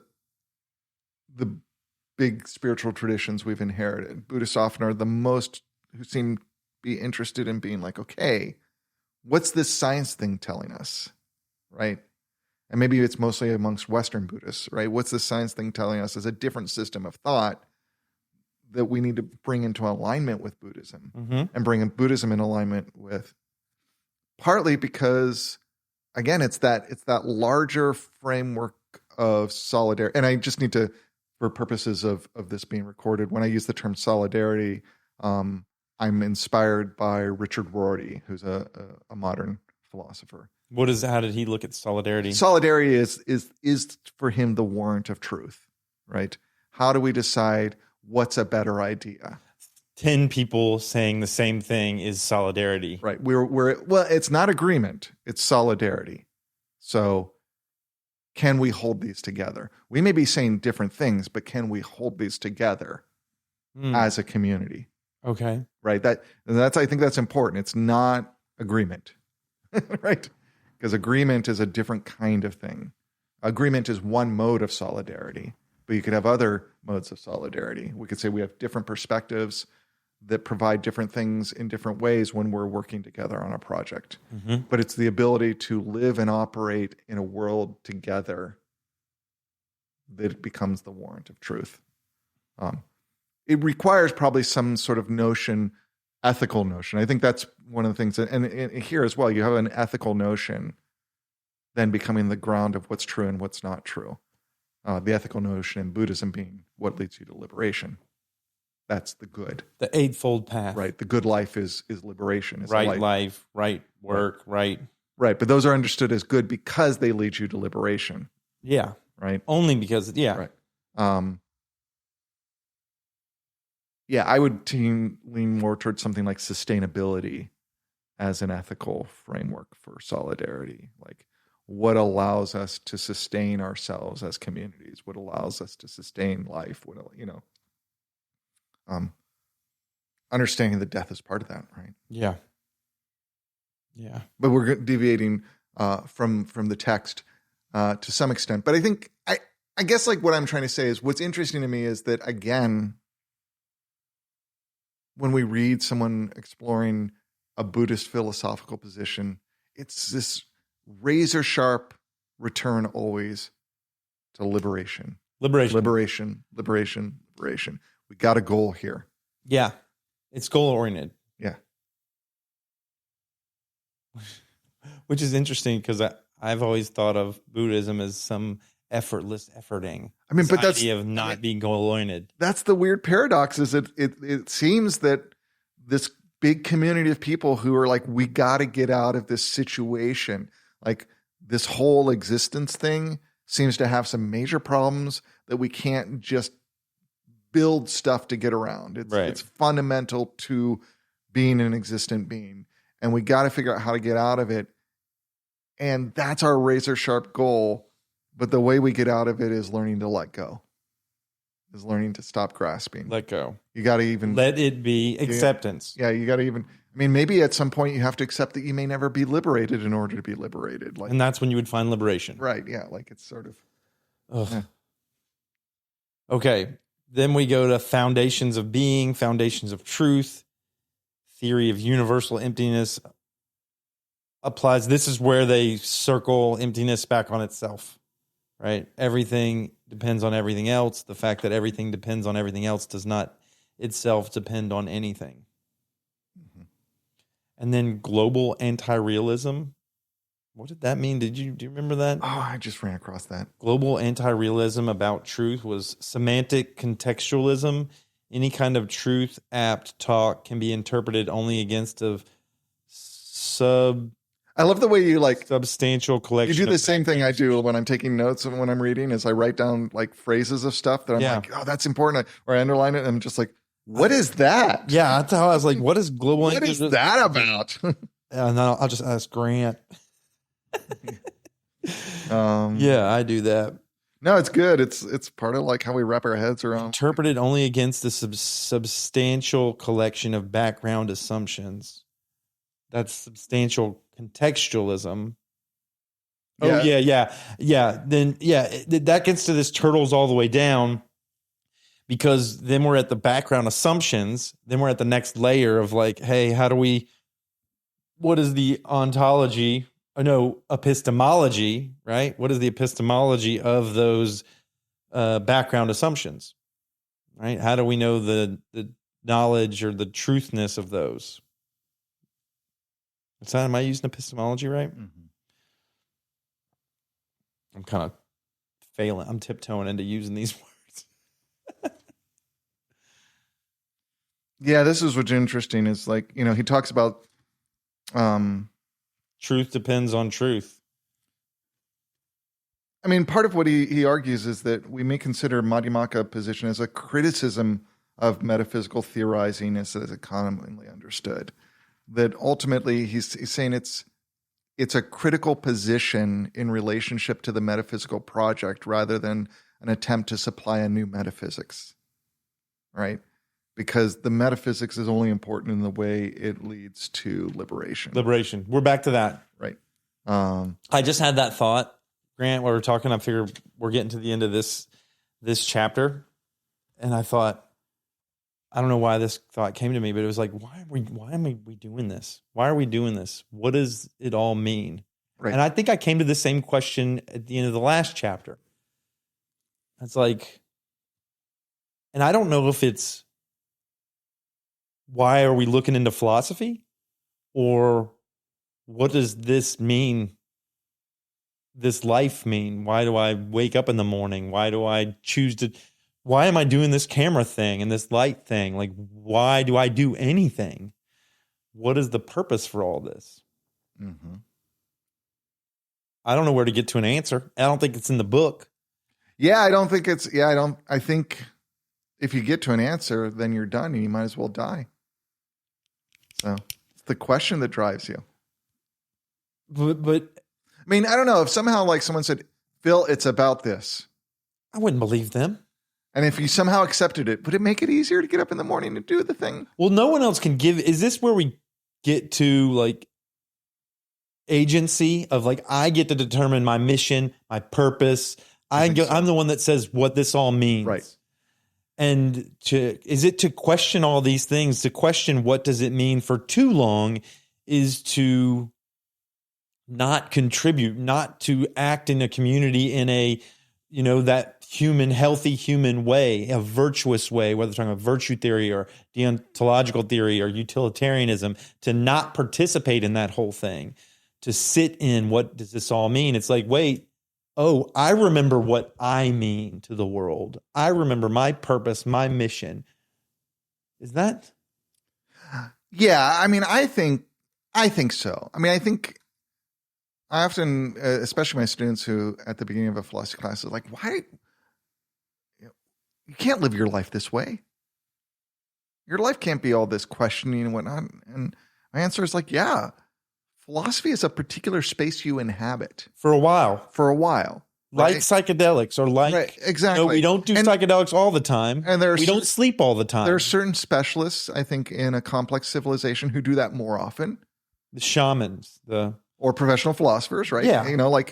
And there are people who like really dedicate their lives to that, who might be like the monks or the shamans or the research philosophers, that's the world they live in, and they get these brilliant insights, but they also seem to be crazy sometimes, right? Yeah, how do you walk people to your brilliant insight? Right, like they're definitely like, whether they're artists or philosophers or what, you can say that is a particular space you exist in, and it seems to have taken over your life, and it's really a contribution to the rest of us that you've done that.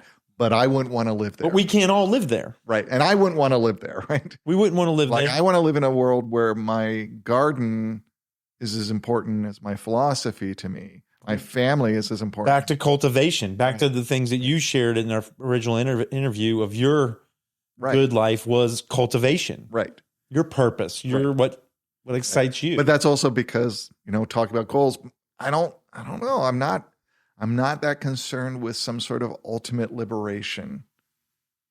I'm concerned with sustainability, with being able to be around as long as I can pull off and help other people be around as long as they can pull off enjoying a life with each other. Yeah. Like I've come to a conclusion that seems to be a better goal. It seems better for the world. But if you reject the world, then it's not a better goal. I love this world. I love this life. Yeah. And I love people. Right.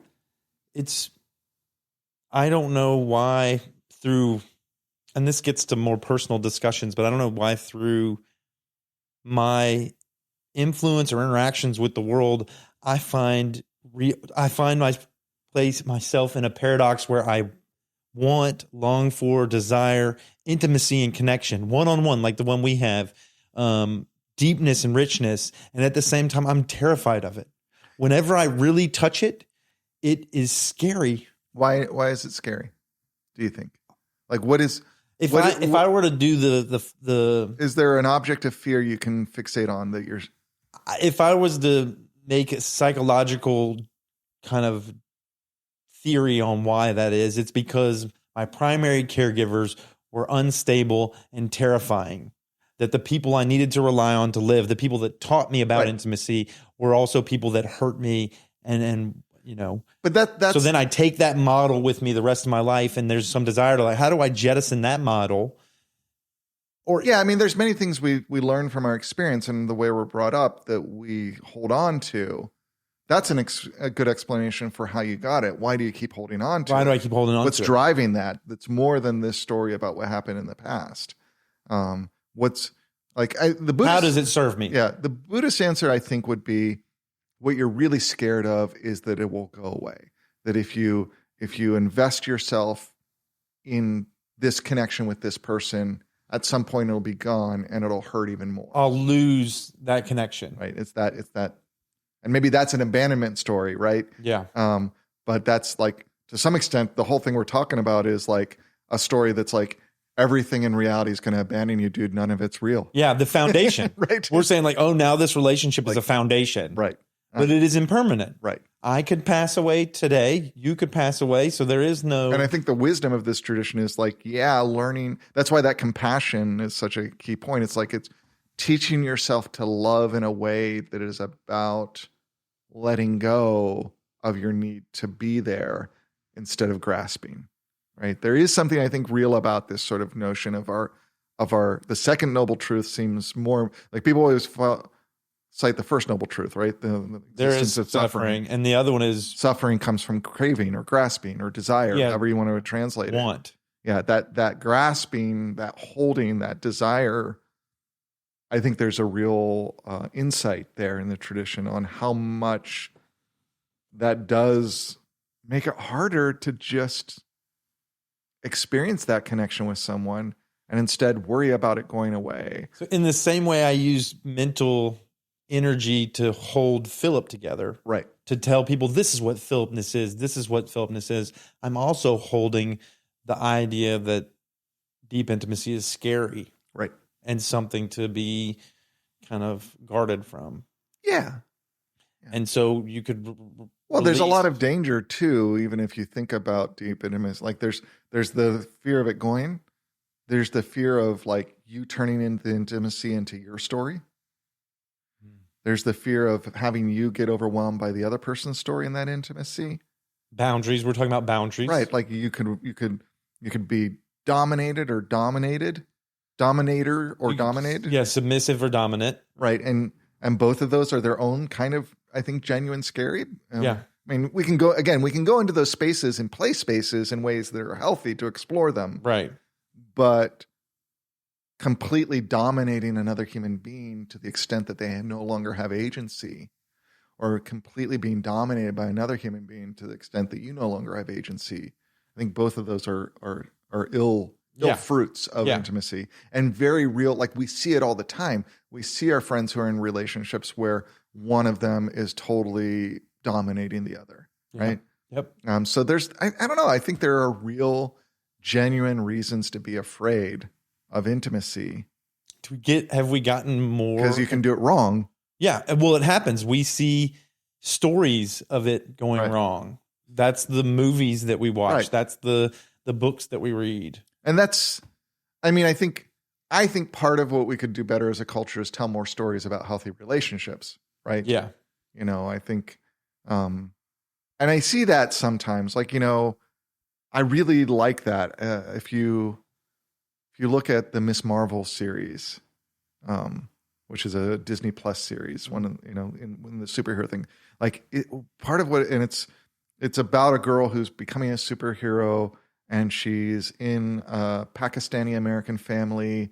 And there's just a lot of time about this relatively healthy family that's supporting her. Yeah. Even when they mess up, and even though with their own craziness and their own, like, I'm increasingly attracted to narratives that can, in the midst of the chaos, paint those healthy kinds of relationships for us. Yeah. Because we don't do that a lot. A lot of our plots up to this point are about the bad family, about the, right? I'm impressed. I look back on all my interviews with folks and think question whether or not in talking to them about their family and talking to them about their childhood, am I searching for the dysfunction as much as I'm searching for the function? Or is it out of balance because I have a narrative of my history of dysfunction? Right. So I want to see that in others so that I'm not alone. What's often most difficult, I think, about dysfunctional relationships is confronting how good they were at times. Yeah. Right. Because we want to do a absolute. We just want to like that was. It's just dysfunctional. There was nothing that was good, but you got to imagine there had to have been some gravitational pull, some magnet that brought us. There had to have been some positive. Yeah. That either went away or. Right. There's something, that went away or was always there, but just we started the toxicity was there too. Well, right? We took our attention to something else. Right. Because right now in this house, there are insects. Right. That if you think they're gross, that's fine. But you can go look for them and look at the insects and be like, I'm grossed out. Or you could look at, you could be heated by the warmth of a fire, or you could be heated by, it's where you put your attention. It is.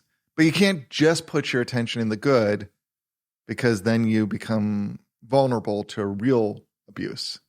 Like you can just be like, oh, everything is good. And really you're just in an abusive relationship that you've convinced yourself is otherwise. Right. Or you're an abuser in a relationship and have convinced yourself otherwise. Man.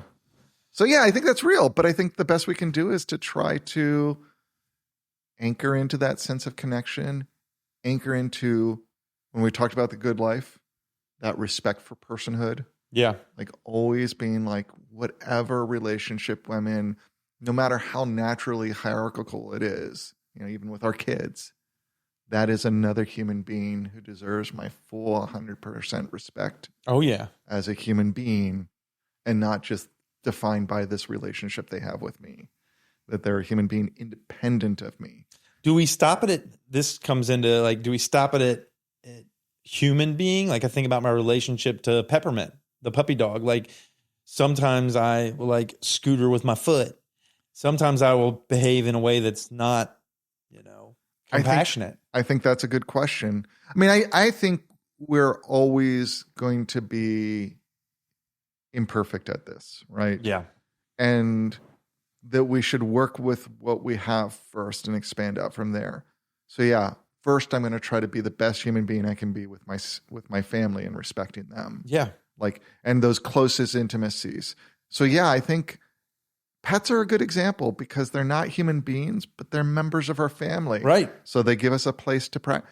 Your garden is another place like that you're practicing that, right? That's a lot of my own spirituality with my garden is really about learning to be like, what does this soil want? What does this land want? Right. And not in a kind of woo-woo way, but more in a real like nitrogen, potassium, right? Like phosphorus. What's actually going on with these plants? What do the leaves look like? Are they vibrant? Are they green? Do they need something?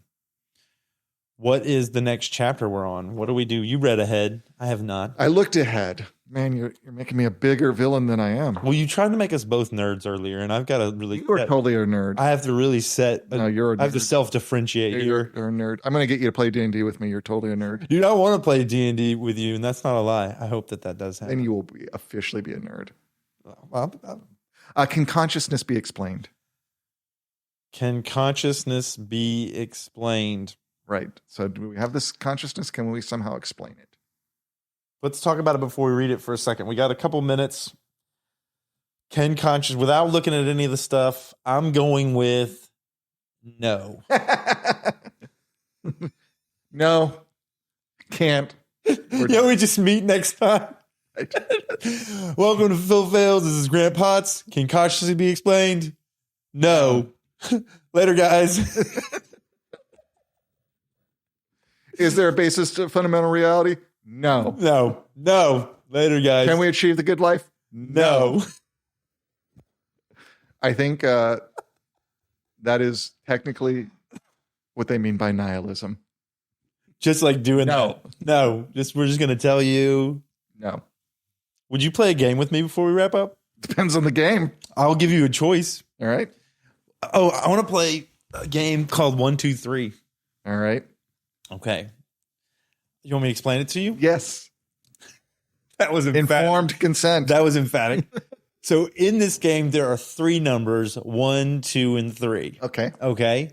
And we go, and they go in a cycle. I go 1, you go 2. I go 3. You go 1, 2, 3, 1, 2, 3, 1, 2, 3, 1, 2. 3. Okay. We've got that. Now we're going to do 1, 2, and 3, but I'm going to take one of those numbers and change it to something else. It's still going to be the number, but the way we say that number is going to be something different, and it's held for the duration. So you're going to change one of them, and then I'll change another one. I might change 2 of them. I mean, or yeah, 3 of them. all 3 eventually. Do I get to change them? Yes, of course. I want you So to. if I make a mistake, can I just say I actually changed it? There are no mistakes. Yeah, you can change it. You can do it. This is improv. Oh, man. You can do whatever you want. Are you getting me in an improv game? Yeah, this is an improv game. I don't do improv games. I'm That is black magic. I'm gonna do D&D. Okay, 1, 2, 3, 1, 2, 3, 2, 3, 2, 3, 2, 3, 2, 2, 2, 2.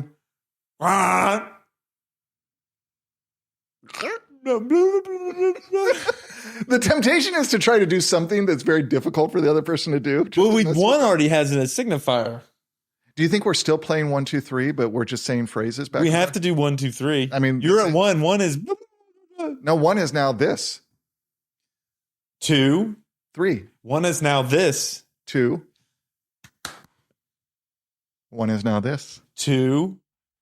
1 is now this. Oh man, I feel like we're going to be stuck and never get out of here. 1 is now this. Wait, no. Is there a safe word for this? No, you say 1 is now. No, I went out of the game. Like, how do I stop? This is scaring me. Yeah. All right. This has been Phil Phails with Grant Potts. We've been talking about, does reality have a ground? This is our 3rd installment of Phil Phails at Philosophy with Grant Potts.